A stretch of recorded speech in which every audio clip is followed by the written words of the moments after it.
I recently released a demo of my game on Steam and it went mostly well.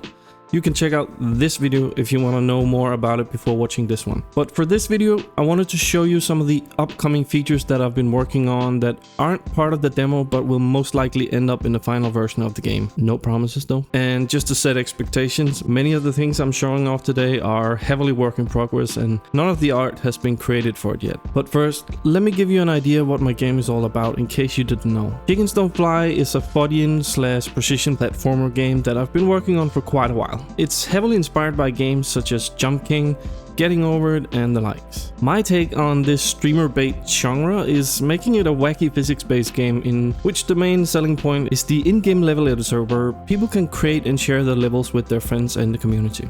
Right, so there's a bunch of new features ranging from game mechanics to art to story, if you can even call that a feature. So let's start with the fun stuff. I have 1, 2, 3, 4, 5, 6, 7, 8 new physics items or platforms the player can interact with in the levels. So let's just go through each one of them quickly. Alright, so this is the spring platform. Let me show you how they work.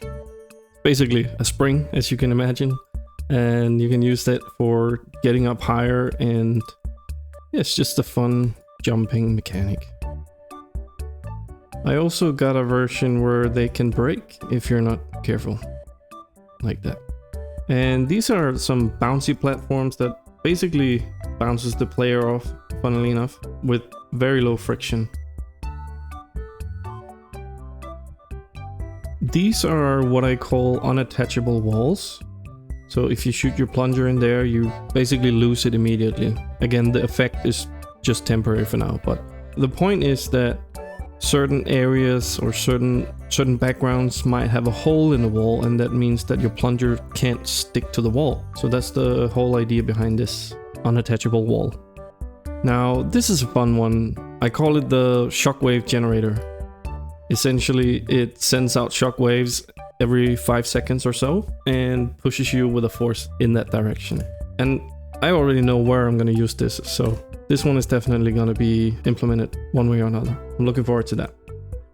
But before we take a look at the rest of the new physics items, let me introduce you to the sponsor of today's video, Brilliant. Brilliant is a platform where you learn by doing, with thousands of interactive lessons in math, data analysis, programming, and AI. With Brilliant, you're not just reading or watching, you're actively solving problems and building real practical knowledge. Whether you're a beginner or looking to advance your skills, Brilliant offers lessons that adapt to your pace. Brilliant also helps you improve your critical thinking through problem solving and not memorization. So while you're solving problems and gaining new knowledge, you'll naturally become a better thinker. Another great thing about Brilliant is that you can learn on the go. I like to use the mobile app during my commute to work. It's a great way to spend time more wisely and keep up with the daily challenges. As I mentioned, Brilliant has a wide variety of courses, and I just finished the Vector course. It covers a lot of the essential math for game development, including concepts like the dot product, translation, scaling, and more. To try everything Brilliant has to offer for free for a full 30 days, visit brilliant.org/backware or scan the QR code on screen, or you can click the link in the description. You'll also get 20% off an annual premium subscription. A big thanks to Brilliant for sponsoring today's video. And now back to the rest of the new features I added.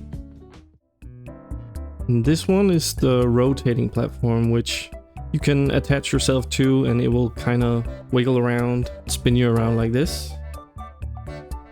And you can also land on top of it if I can do it like this. And then of course it's very unstable for you. Thought this might be a fun mechanic. There's another side to this mechanic, which is that we can actually, let me see, if I go to entity spinner, if we actually make it spin, creates this kind of rotating spinning thing which you can attach yourself to, and it will swing you around. There's a few issues, as you might can see. I mean, this looks fun, right? But there are a few issues with it in terms of how the rope should react, and you can see if I make the rope too long, it will simply just break, because otherwise the physics engine will create too much tension and strain in the joints, and it will make the physics act weird and break, basically.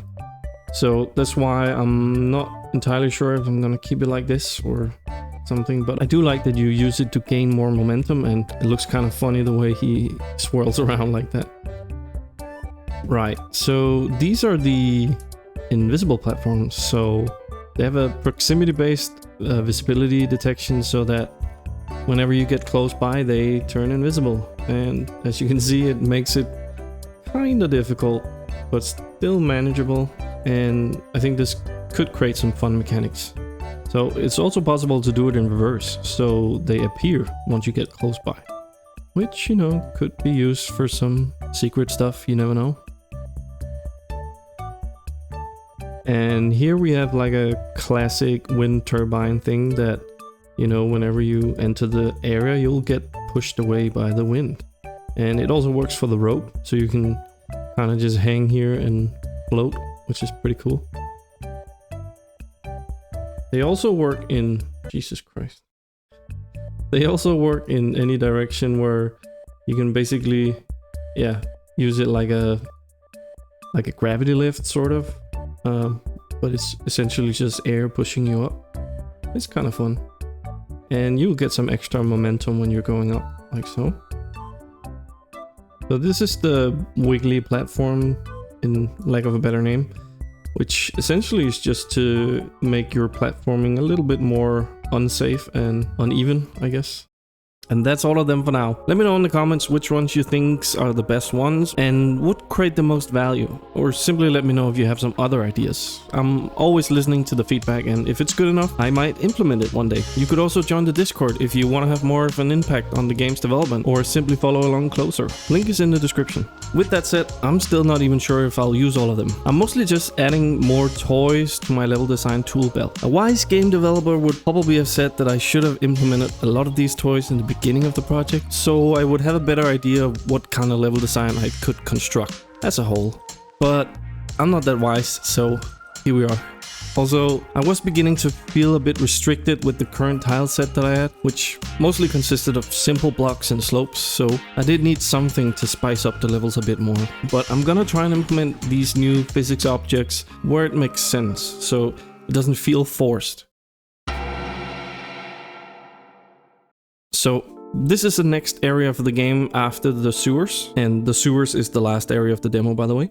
I call it the prison cells. This is where all the other inmates are held captive in this chicken coop. You gotta remember, Clock Norris was put in the solitary confinement area all the way at the bottom of this facility. As you can hopefully see, I've tried to add more detail and visual elements to the backgrounds itself, instead of the more boring, flat colored backgrounds in the other areas. This also required me to rebuild the whole layering system I had in my level editor, but more on that later.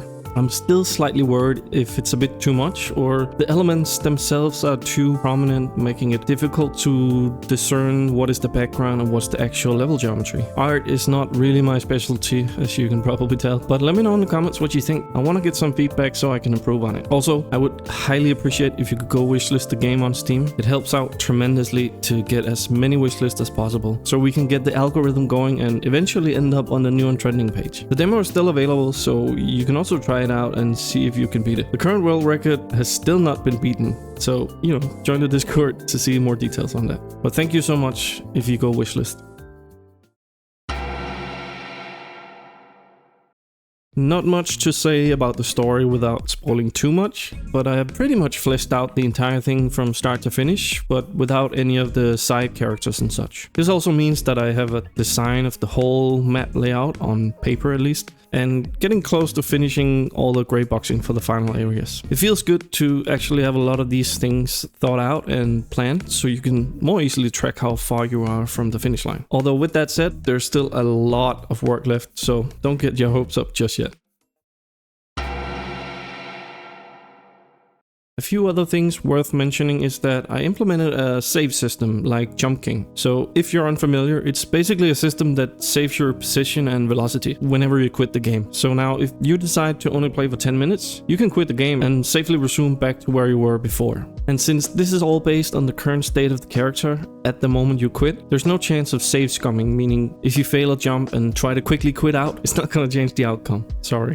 As I mentioned earlier in the video, I also implemented a whole new layering system. Previously, I simply had an enum for each layer, so there was always a single background layer, tile layer, foreground layer, and an entity layer. But now it works more like Photoshop or any other manipulation software. I still have tiles separated into each type by an enum, but now the types can have up to 10 different layers each, and you can move them around and change the sorting order and so on. It got a little bit complicated towards the end because I also needed to rewrite my level save system to convert the old level data to the new format. But I managed to fix all the bugs and now it just works and it feels a lot better to use.